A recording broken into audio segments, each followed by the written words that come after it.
right? And then we get to this idea of toxicity. And for me, and probably you as well, Sarah, this is where the rubber meets the road. This is the thing. I remember when I was in grad school, like I did this one research paper, it was near the end of the year. It was just on mercury and its impacts on human health. And, most doctors, most scientists in general, they're not putting their most of their time looking at research papers on toxicity in human health. People just don't have time to do that. But there's a tremendous, tremendous amount of information on just single compounds like mercury and their prevalence in the environment and their impact on human health. That is not to even say the synergistic effect of toxins, right? So if we look at toxicology and we look at the lethal dose of mercury, right? They do different studies on rats, right? And so it's kind of barbaric, but this is sort of how we test the toxicity of different substances. And so there's the lethal dose at which 1 out of 100 rats will die. There's the lethal dose out of where 50 out of 100 rats will die. There's the lethal dose in which 100 out of 100 rats will die. And if you look at the lethal dose of mercury in which 1 out of 100 rats will die, and you pair that with the lethal dose of, say, lead, in which 1 out of 100 rats will die, and you combine those lethal doses, in a lot of cases, 100% of the rats will die. Wow. Right? And so we can't account for this synergistic effect. And so there's tremendous amount of information in toxicology, and we can look at mercury and lead, and people are understanding the problem with microplastics, and they're understanding the problem with persistent organic pollutants. And people are following people like Brian Johnson, who's saying like, okay, when I go in the sauna and I do sauna on a almost daily basis, the amount of microplastics that I'm excreting is going down over the time. So this is something that's in the body. It is something that we can get out of the body. And so the question is, how do you do that, right? And so a lot of people are going to jump into things like juice cleanses, water fasts, and that's something that I definitely did in the past. In my opinion on that is that it does work. It's just that is the final thing you do on your health journey.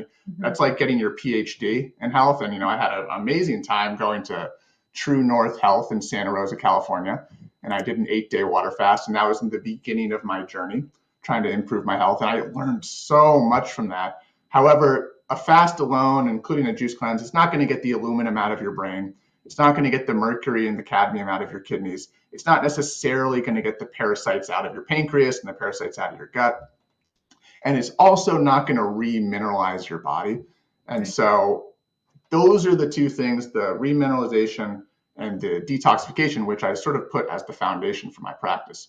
So everyone who comes in, we're doing hair tissue mineral analysis, and we are replacing the minerals which haven't been there since birth and also aren't being replenished to people because of a problem with our soil. Basically, we use NPK fertilizers, and pesticides are chelating very important minerals out of the body, like zinc and selenium and copper and manganese and chromium and magnesium. So you're not getting it in the food. And then also the pesticide residues in the food are going into your system, and they're also stripping the remaining minerals you have out of your body. And so you don't have the building blocks to make energy in your system. You don't have the building blocks to detoxify. And on top of that, the exposure to toxicity is making it so that people just don't have their resilience anymore. And a lot of people I work with, it's as if they've been poisoned, right? It's literally as if they've been poisoned. And this is what I went through. At the end of the day, I feel like a lot of my symptoms were due to poisoning. And they're just these weird, unusual symptoms, this constant sense of dis-ease in your body, which if you go down the medical route, you're going to be spinning your wheels because you're going to get 10 or 15 diagnoses. You'll eventually go to the neurologist, then you'll go to the psychiatrist, and you're not going to address the toxicity problem. All right. So there's a lot that we can say in terms of Western science about toxicity, but I like to also go back to just what did the traditional healing systems say about what causes disease? And if we go to Ayurveda and we go to naturopathy, they say the same thing, right? So when I learned this is where everything came together for me. So Ayurveda has the 6 stages of disease. And I'm not an Ayurvedic doctor. It's not what I specialize in, but I pull a lot of knowledge and wisdom from that healing system. And the first stage of disease on this continuum in Ayurveda of every single illness is toxemia. So toxemia results in the body, and then the different doshas, the Vata, Pitta, Kapha, they are removed from their rightful homes in the body. They start traveling throughout the body, you start to have different symptoms. And so the practitioner's job is to restore these doshas back to their home and also reduce the toxicity in the body.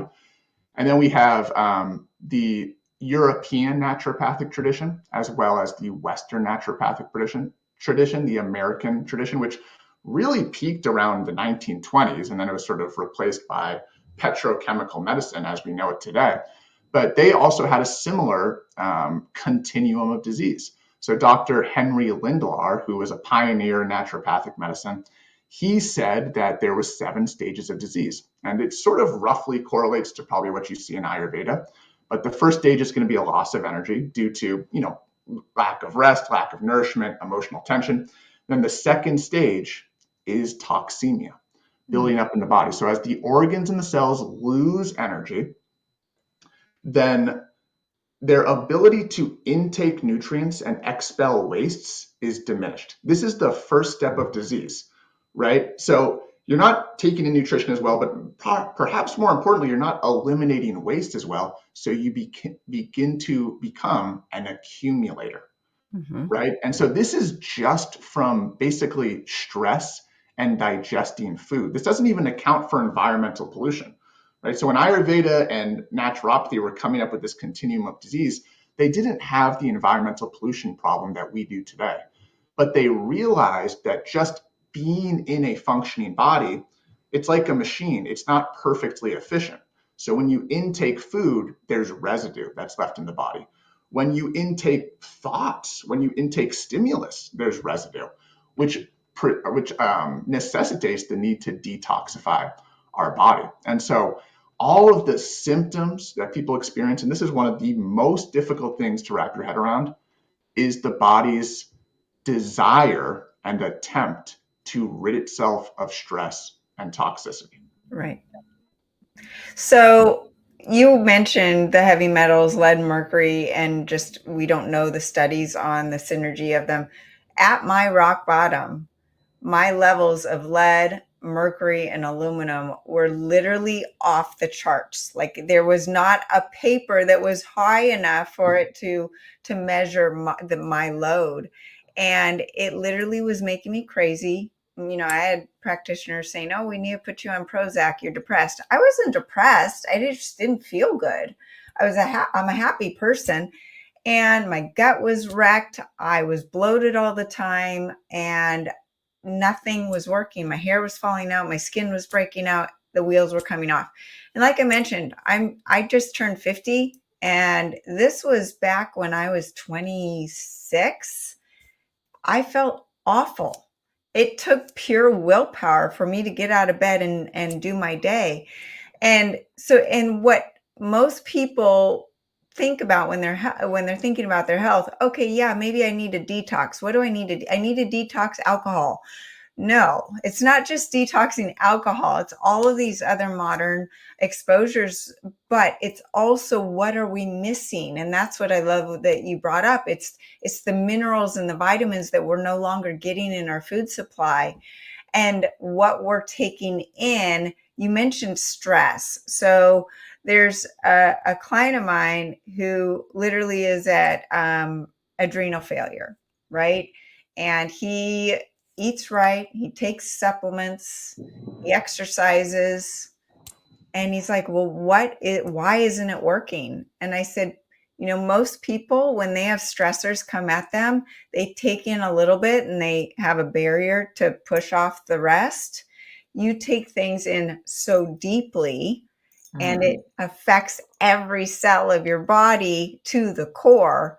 So that stress, literally just regular day stress, is degrading his health and and affecting our cellular health. And we are only as healthy as our mitochondria or our cells. So all of those things, and it's so overwhelming, Jack.